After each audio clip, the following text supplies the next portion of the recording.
وشريناها نبي نجددها ان شاء الله. اخذنا هذه بعد نبغى نسلح منها باذن الله. هذا الشاص الحين نركب عليه الدفرنس، نركب عليه الهوبات باذن الله.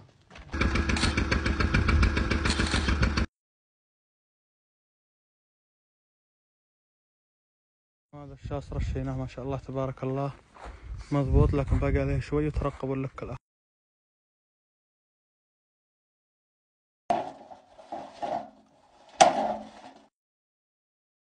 ما شاء الله الشق اللي هنا ارجع وباقي الشق هذا.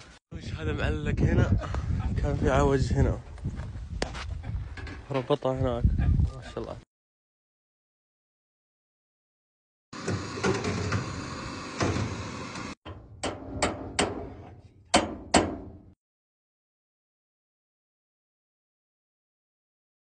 هذه الديدسن ان شاء الله كلها كم يوم ان شاء الله. هذه الديدسن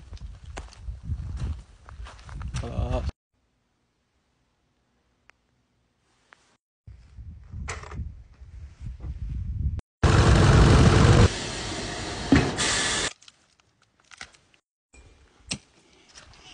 قاعدين نخط اللوحة ان شاء الله تزبط باذن الله. بالتوحيد وحصول التطهير الحقيقي.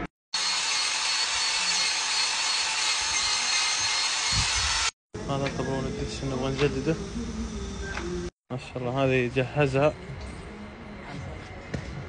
نعطيها سفنج من تحت ومركبها.